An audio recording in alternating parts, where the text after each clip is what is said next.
Selamat pagi atau selamat siang buat seluruh rekan-rekan SMCC. Kita sebagai pemimpin SMCC kita berdoa agar semua dari saudara tetap ada di dalam ruang lingkup kasih karunia Tuhan. Dan pagi hari ini, pada waktu kita berkumpul bersama-sama, sebelum kita mendengarkan firman, saya mengajak untuk kita berdoa terlebih dahulu.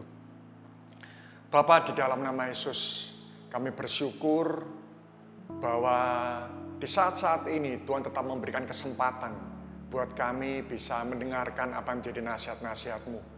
Kami berdoa Tuhan memberkati setiap peralatan elektronik, gadget, handphone, sinyal, bandwidth yang akan kami pakai untuk mendengarkan kebenaran firman-Mu. Kami berdoa semuanya lancar, tidak terputus-putus, sehingga betul-betul firman yang akan kami dengar itu betul-betul utuh dan lengkap. Dan terutama hamba berdoa, hamba meminta Roh Kudus yang memberikan kepada kami kemampuan untuk kami bisa mencerna kebenaran firman-Mu. Sehingga firman-Mu itu betul-betul dapat memberikan sari-sari kekuatan dalam hidup kami. Sehingga setelah kami mendengarkan firman-Mu, kami akan disegarkan, roh kami akan dikuatkan. Kami yang lemah, kami memperoleh pengharapan kembali lagi. Dan kami kembali lagi antusias dan bersemangat dalam menghadapi kehidupan ini. Terima kasih Bapak, terima kasih. Kami siap mendengarkan firman-Mu hanya di dalam nama Tuhan Yesus Kristus. Dan kita sama-sama berkata, amin, amin. Nah, hari ini saya akan menyampaikan kebenaran firman. Dan untuk kali ini betul-betul sangat dibutuhkan nanti di komsel saudara bisa berdiskusi. Karena firman hari ini sekali lagi akan jauh lebih maksimal dan saudara nanti akan saya berikan kebebasan untuk saudara bisa mengangkat sebuah topik yang berhubungan dengan firman hari ini. Nah, hari ini saya akan memberikan firman yang saya beri judul Second Mile, ya. Yaitu adalah mil yang kedua. Mari kita membuka Matius pasal 5 ayat 20, saudara. Matius pasal 5 ayat 20. Maka aku berkata kepadamu, kata Yesus, jika hidup keagamaanmu, perhatikan garis bawahi kata-kata ini, jika hidup keagamaanmu tidak lebih benar daripada hidup keagamaan ahli-ahli Taurat dan orang Farisi, sesungguhnya kamu tidak akan masuk ke dalam kerajaan surga. Saudara bisa perhatikan di ayat ini dikatakan jika hidup keagamaanmu. Tidak pernah, atau tepatnya di ayat ini tidak dikatakan jika pengetahuan keagamaanmu tidak lebih benar daripada pengetahuan keagamaan ahli-ahli Taurat dan orang Farisi, kamu tidak akan masuk dalam kerajaan surga. Oh tidak, di sini tidak dikatakan tentang pengetahuan keagamaan, tapi di sini dikatakan adalah hidup keagamaan. Dari hal ini saya ingin mengingatkan lagi saudara, bahwa kekristenan itu berbicara tentang standar hidup. Kekristenan itu berbicara tentang pola hidup. Kekristenan itu bukan berbicara tentang standar pengetahuan, bukan berbicara seberapa banyak pengetahuan firman yang sudah kita ketahui. Saya yakin ada banyak di antara kita, kalau kita diadu dengan ahli Taurat, orang Farisi, orang Saduki, mungkin kita kalah secara pengetahuan keagamaan. Tetapi terbukti orang Farisi tahu banyak pengetahuan, ya, mereka memahami banyak pengetahuan, tetapi Yesus mencela mereka. Kenapa? Karena kekristenan itu berbicara tentang cara hidup, tetapi tidak menutup mata. Seringkali orang Kristen itu lebih tertarik pengetahuan dibandingkan cara hidup. Ya. Mungkin saudara mengatakan, oh tidak, ya, Ko Anton, kami lebih tertarik dengan cara hidup daripada pengetahuan. Oke, saya buktikan. Saya bertanya, saudara, bagaimana respon saudara pada waktu saudara mendengarkan firman Tuhan yang sangat sederhana dan sangat simpel? Atau mungkin bagaimana respon saudara waktu mendengarkan firman Tuhan, mungkin firman itu pernah saudara dengar. Bagaimana respon saudara? Tidak menutup mata, ada banyak orang Kristen, waktu mereka mendengarkan firman yang sangat sederhana ya, atau firman yang pernah mereka dengar, refleks mereka mengatakan bahwa saya sudah tahu. Nah pertanyaannya itu adalah kita sudah melakukan atau belum? Karena itu kenapa saudara, saya memberikan apresiasi buat rekan-rekan SMCC saudara. Dulu waktu awal-awal, setahun awal waktu SMC berdiri, kami berusaha membangun budaya yang menyampaikan firman di gereja kita, di gereja SMCC, itu adalah orang-orang intern. Mungkin kalau saudara bandingkan, saudara adu secara skill dengan orang-orang di luar sana, secara packaging ya, secara kehebatan menyajikan data dan fakta, mungkin saya harus mengatakan bahwa ada beberapa atau mungkin cukup banyak pembicara-pembicara kita. Ini kalau saya hitung pembicara kita ini ada sekitar 30 lebih saudara ya. Itu mungkin kalau saudara adu dengan pembicara-pembicara YouTube yang sangat ternama, itu kalah lah seperti itu. Tetapi kita selalu memberi pesan di awal-awal SMC berdiri. Tertariklah dengan pola hidup, bukan dengan pola pengetahuan. Karena itu kenapa sekali lagi saya mengingatkan saudara. Setiap kali kita mendengarkan firman, refleks kita itu bukan apakah kita tahu, apakah kita memahami, bukan. Percuma kita memahami tapi kalau kita tidak melakukan. Ya. Kekristenan itu berbicara tentang standar hidup. Percuma kita mendengarkan 10 firman yang sangat hebat-hebat, tapi kita tidak pernah melakukan kebenaran firman itu. Karena itu kenapa saya mengatakan kekristenan itu berbicara tentang standar hidup. Tapi pertanyaannya, standar hidup yang bagaimana? Kita lihat Matius pasal 5 ayat 41 ya, ayat di bawah itu. Matius pasal 5 ayat 41. Dan siapapun yang memaksa engkau berjalan sejauh 1 mil, berjalanlah bersama dengan dia sejauh 2 mil. Ya. Perhatikan, ini menarik saudara ya. Dari ayat ini akhirnya saya merenungkan yang namanya second mile ya. Dan siapapun yang memaksa engkau berjalan 1 mil, berjalanlah 2 mil. Artinya seperti ini. Dunia selalu hidup pada mil yang pertama. Ya.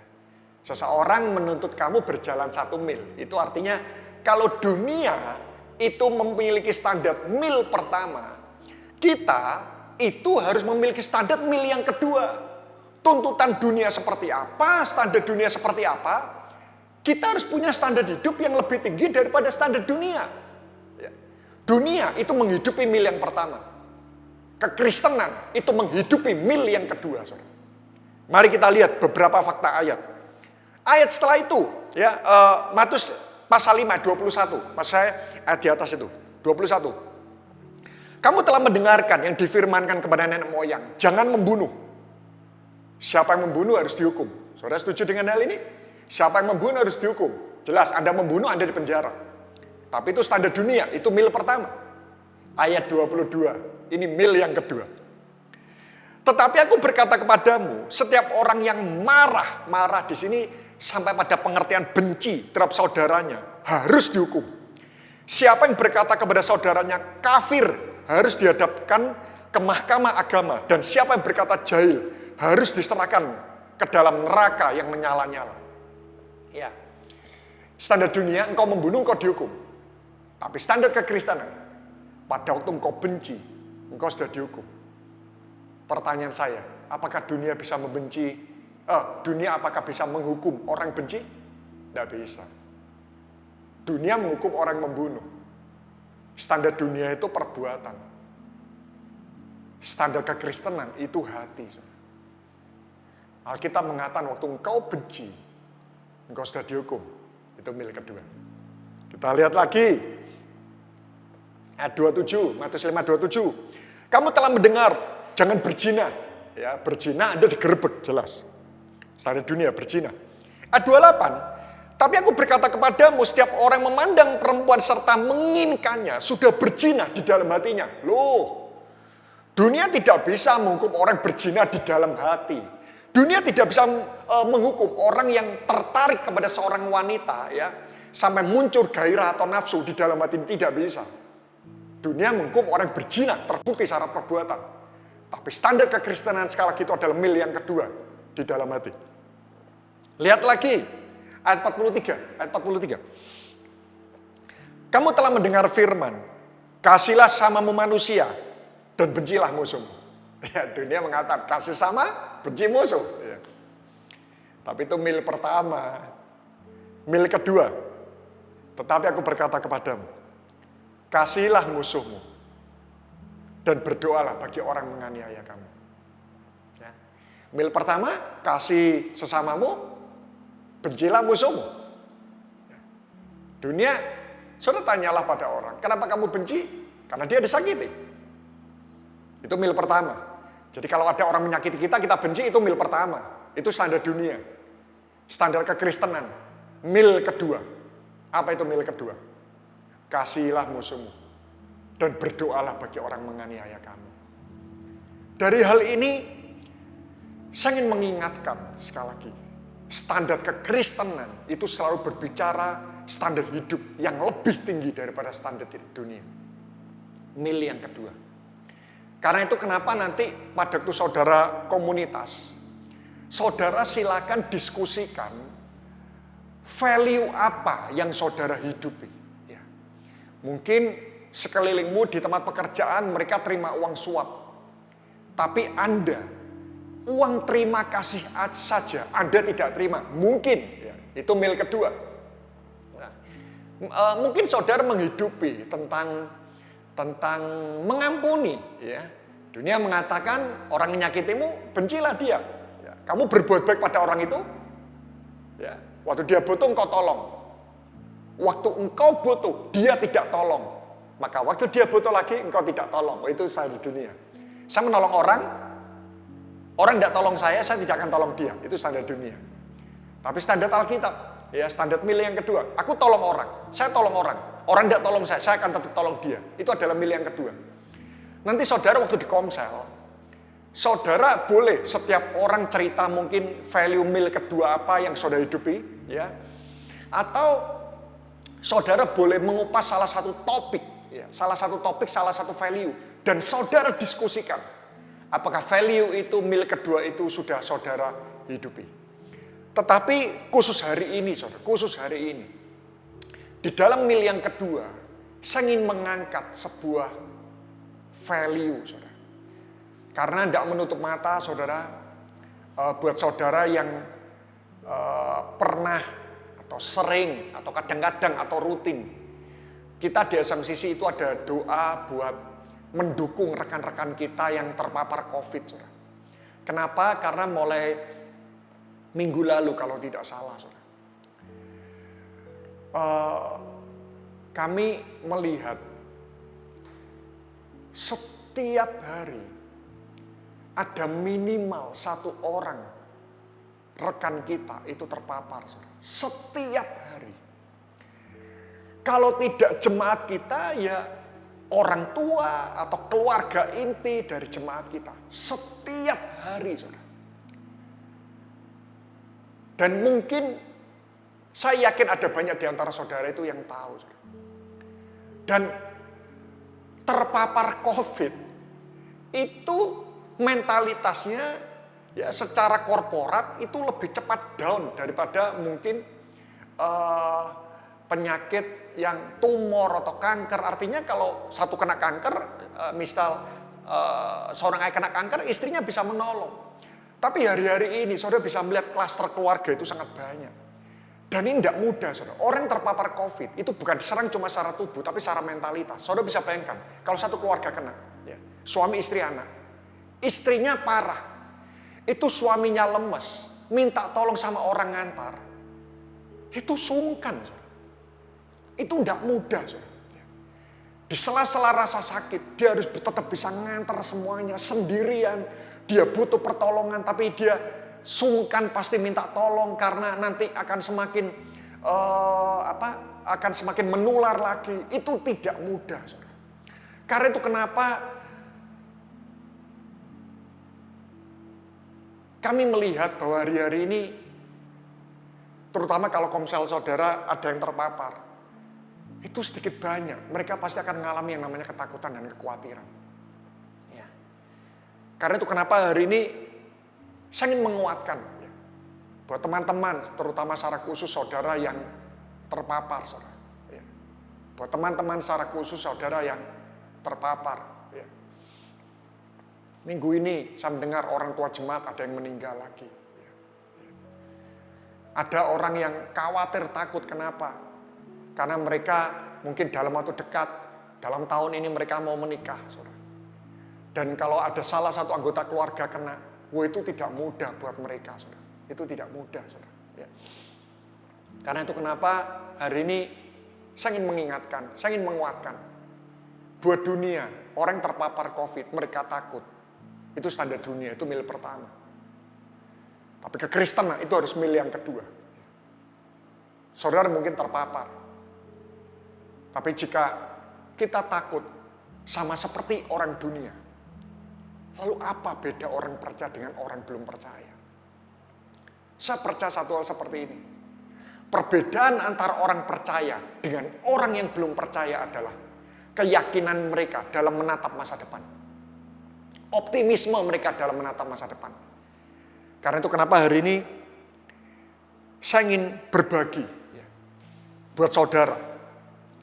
Bagaimana cara kita menghadapi ketakutan.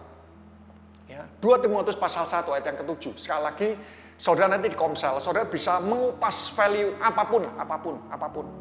Tapi secara khusus hari ini saya ingin menguatkan buat rekan-rekan yang saudara mengalami ketakutan, kekhawatiran. Mungkin bukan saudara yang terpapar, tapi ada saudara yang terpapar. Saudara dari Anda yang terpapar. Mungkin saudara mau melakukan sebuah acara, tapi akhirnya ada satu orang anggota keluarga yang terkena COVID, atau apapun itu, saudara. Saya ingin menguatkan, biar firman ini memberikan kekuatan buat saudara. Saudara harus bisa hidup di dalam mil yang kedua. 2 Timotius pasal 1 ayat yang ke-7. Ya, 2 Timotius pasal 1 ayat yang ke-7. Sebab Allah memberikan kepada kita bukan roh ketakutan, tapi roh yang membangkitkan kekuatan, kasih, dan ketertiban. Nah, ternyata ada 3 fasilitas. Sekali lagi, ini bukan dari kekuatan kita, tapi ini adalah 3 fasilitas yang Tuhan percayakan kepada kita, yang Tuhan berikan secara khusus kepada orang percaya, agar kita bisa menghadapi yang namanya roh ketakutan. Yang pertama, gunakan fasilitas ini. Yang pertama dikatakan, roh yang membangkitkan kekuatan.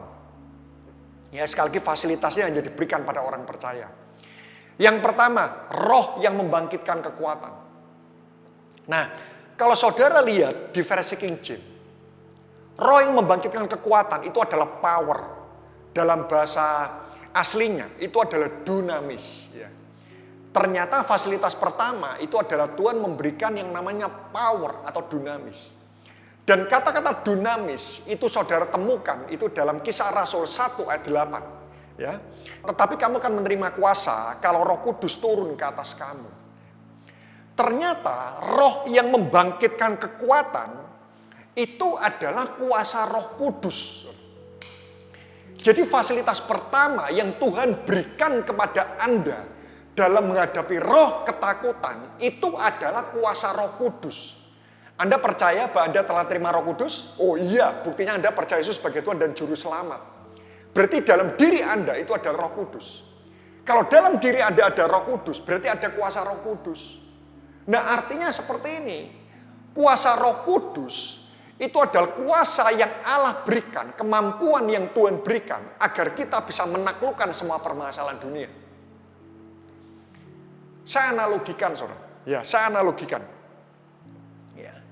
Saudara tahu hewan landak? Tahu ya. Landak itu sebetulnya hewan yang sangat lucu. Ya, ya, landak itu seperti tupai lah, ya, kecil, lucu. Saudara. Tapi tidak banyak hewan itu yang berani menyerang landak. Kenapa? Landak punya duri. Tuhan telah menciptakan landak dan memberikan kemampuan melindungi diri terhadap musuh. itu adalah duri. Ada musuh sebuas apapun, itu tidak mudah menghadapi landak. Apalagi kalau landak itu gerombolan. Ya. Kalau landak itu cuma satu, mungkin bagian kepala itu mudah diserang oleh musuh. Tapi kalau landak itu bergerombol, karena itu orang Kristen jangan suka sendirian. Kalau landak itu bergerombol, ya mereka saling melindungi satu sama lain. Itu hewan sebesar apapun, itu tidak mudah. Karena duri-duri landak itu sangat panjang. Dan kadang-kadang panjang duri itu melebihi panjang tubuhnya. Tapi kalau landak satu ekor, itu mudah dilukai. Tapi kalau landak itu bergerombol, itu tidak mudah. Nah, sama seperti itulah orang percaya. Tuhan telah memberikan kepada kita itu sebuah perlindungan. Sebuah perlindungan. Kalau permasalahan datang, gunakan fasilitas ini.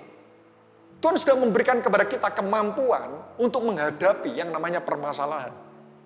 Ya. Tapi pertanyaannya, mungkin ada di antara saudara, Ko Anton, tapi bagaimana caranya saya bisa merasakan kuasa itu? Sekali lagi, ada banyak orang yang sudah terima kuasa Roh Kudus ini. Tapi kenapa kuasa Roh Kudus ini tidak aktif dalam diri saudara? Dengarkan ini.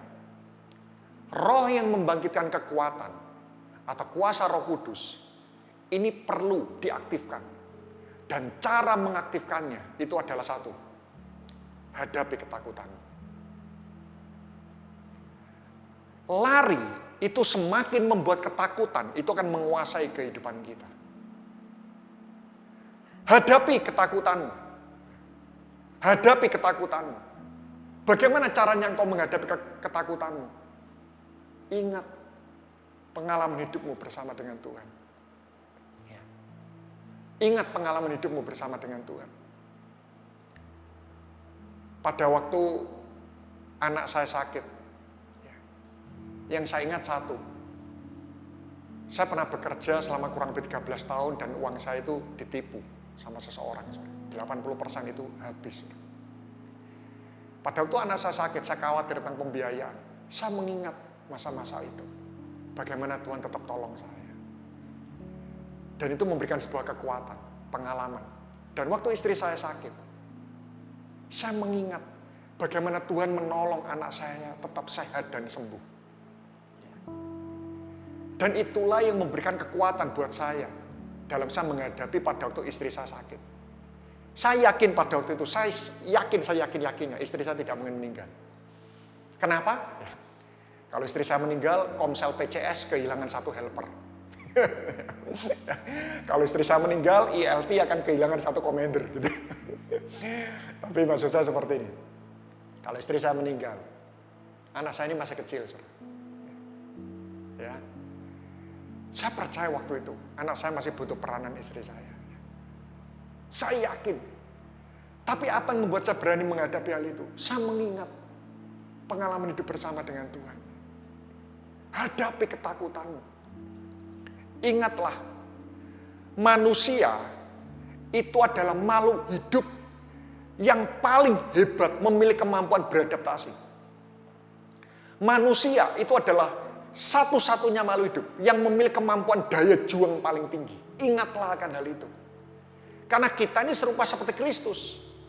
Dan pribadi yang paling hebat memiliki semangat daya juang tinggi itu adalah Kristus. Karena itu kenapa jika Anda hari-hari ini ada saudara yang terpapar COVID mungkin, saya percaya saudara mengalami yang namanya shock mentality. Tapi percayalah, saudara akan suatu saat ya hari-hari berlalu, saudara akan bisa beradaptasi dengan hal itu semuanya. Saya ingat waktu anak saya sakit, saudara. Waktu lahir, anak saya sakit. Wah, itu syok. Saya rasa itu adalah beban yang paling berat yang saya alami seumur hidup saya, saudara. Ya. Dua-duanya masuk ICU, saya tidak pernah punya anak, itu anak pertama. Istri saya masih terbaring di rumah sakit. Ya. Saya bingung saya curhat ke siapa. Orang tua saya tetap ada di Banyuwangi karena papa saya itu tidak punya kaki semuanya. Hari pertama saya datang, dokter mengatakan, Pak, tabah Pak ya. Jantung anak bapak bocor, dua-duanya. Hari kedua saya datang lagi, dokter mengatakan, Pak tabah Pak ya, anak Bapak yang satu hampir buta. Hari ketiga saya datang lagi, Pak tabah Pak ya, usus anak Bapak melorot. Saya mengalami syok. Dan saya ingat waktu saya masuk di lift RKZ itu saudara. Saya nangis betul. Bukan terharu, nangis. Itu satu lift itu ada kurang lebih 3-4 orang, mereka ngelihat saya tidak bisa nahan air mata. Karena saya tidak tahu saudara. Itu pertama kalinya saya mengalami permasalahan sangat berat. Saya bertemu dengan istri saya di lantai 1. Saya mengunjungi dia, tapi istri saya masih kesakitan karena habis operasi. Istri saya tanya, bagaimana anak-anak? Saya katakan, sudah aman. Tapi sudah amannya itu dengan hati yang gundah. Itu tidak mudah di hari-hari awal. Tapi manusia itu diciptakan memiliki kemampuan paling hebat untuk beradaptasi. 2 minggu setelah itu, saya mulai terbiasa. Saya mulai lebih tenang. Saya percaya jika hari-hari ini ada saudara, rekan SMCC yang kami cintai, engkau terpapar COVID. Mungkin kau ngalami syok. Ya. Jangan sampai rumah tanggamu tengkar gara-gara kena COVID. Ya. Karena mungkin suami istri ngalami sama-sama tekanan, terus orang tua juga sakit, tensimu naik. Saudara di dalam nama Yesus. Jangan sampai akhirnya engkau bertengkar satu sama lain, saling menyalahkan satu sama lain. Yang satu mau PCR, yang lain tidak mau PCR. Yang satu mau antigen, orang tua tidak mau antigen. Dan akhirnya saudara tengkar satu sama lain. Saudara mengalami yang namanya shock mentality. Hadapi, tenang. Nanti hari ketiga, hari keempat, hari kelima, hari keenam, saudara akan mulai terbiasa dengan hal itu. Pertama, roh membangkitkan kekuatan. Ya. Yang kedua, ya, Allah memberikan kepada kita itu adalah kasih. Saya cepat aja. Kasih. Yaitu adalah kasih ini ingat cintanya dalam hidup kita. Waktu engkau menghadapi ketakutanmu, waktu engkau mengalami permasalahan, waktu engkau mengalami saat terpapar COVID atau sakit apapun, renungkan cinta Tuhan. Seberapa besar cinta Tuhan? Saudara lihat di Roma 8:32. Ia yang tidak menyayangkan anaknya sendiri, tetapi yang menyerahkannya bagi kita semua. Bagaimana mungkin ia tidak mengaruniakan segala sesuatu kepada kita bersama-sama dengan dia. Takut itu sama dengan kita meremehkan kualitas darah Yesus. Saya ulang lagi. Kalau kita takut, sampai Anda tengkar, suami marahin istri marahin suami, tensi, waduh tengkar, kecewa. Berarti kita ini berpikir bahwa darah Yesus lebih murah daripada pertolongan Tuhan. Renungkan cinta Tuhan. Apa yang terjadi dalam hidup kita, itu sudah disaring dalam rencana Tuhan yang terbaik buat kita. Saudara sakit, ya. Kalau belum waktunya, tugas Anda belum selesai, Anda tidak mungkin dipanggil. Terbukti, saudara dengar, saudara tahu Hizkia?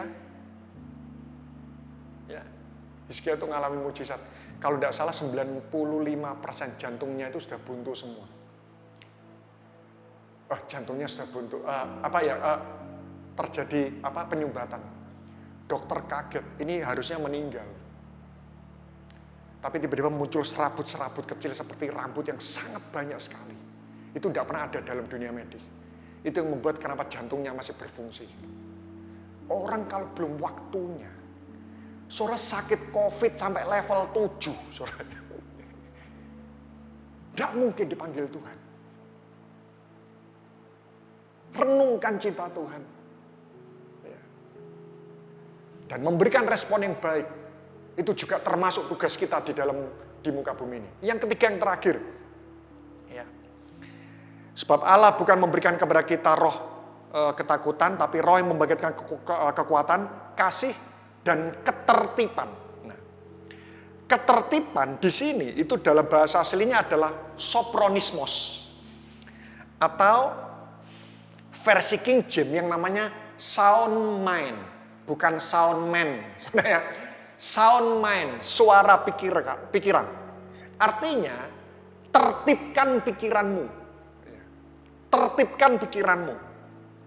Survei membuktikan lebih dari 80% yang kita takutkan itu tidak terjadi dalam hidup kita. Ya, tertibkan pikiranmu. Kenapa orang-orang kadang takut? Karena pikirannya ini, mikir jauh sekali. Mikir jauh boleh sebagai bentuk persiapan. Tapi mikir jauh dengan sebuah ketakutan, tidak baik endingnya. Tertibkan pikiranmu. Bagaimana cara menertibkan pikiran? Sudah, saudara baca sendiri Filipi pasal 4 ayat 8. Semua yang benar, semua yang mulia, semua yang manis, semua yang sedap didengar, semua yang layak dipuji. Pikirkanlah semuanya itu. Jadi sekali lagi ini 3 fasilitas. Roh membangkitkan kekuatan, kasih, dan ketertiban. Saya tutup dengan ayat ini. 2 Korintus 12 ayat 10. Ya, ini ayat terakhir. Karena itu aku senang dan rela di dalam kelemahan. Wow, Paulus mengatakan, Anda senang dan rela di dalam kelemahan? Aku senang dan rela di dalam kelemahan, di dalam siksaan, di dalam kesukaran, di dalam penganiayaan, dan kesesakan. Ada yang sesak? Ada yang sesak nafasnya? Dan kesesakan. Oleh karena Kristus. Sebab perhatikan, jika aku lemah, maka aku kuat. Paulus mengatakan, sebab jika aku lemah, aku kuat. Saudara ingat, waktu saya merenungkan ayat ini, saudara ingat lagu Give Thank? Ya.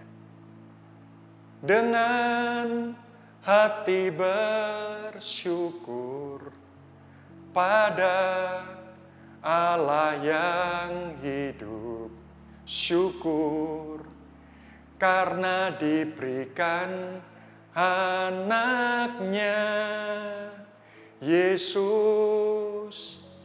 Kini yang lemah berkata ku kuat, yang miskin berkata ku kaya, karena diberikan anaknya Yesus. Syukur. Paulus mengatakan, jika Anda lemah, katakan aku kuat. Bukan berarti Paulus mengajak saudara untuk menghindari realita. Tapi Paulus mengajak untuk kita menjadi orang-orang yang bisa mengubah realita kehidupan ini. Hiduplah dalam mil yang kedua. Salah satu kunci ucapan syukur yang tidak pernah tergoncangkan di muka bumi ini oleh apapun adalah karena darah Yesus telah tercurah buat kita. Karena kita diselamatkan. Apakah mau kita terima semuanya, kesehatan, kekayaan, tapi ujungnya masuk neraka? Tidak ada yang mau. Faktanya dalam hidup ini, kalau kita hanya boleh minta satu hal, kita minta darah Yesus menyelamatkan kita. Dan bukankah itu sudah diberikan? Karena itulah, itu salah satu hal yang penting, jadi pondasi. Kalau saudara ingin mencari alasan mengucap syukur, karena kita telah diselamatkan. Mari kita berdoa.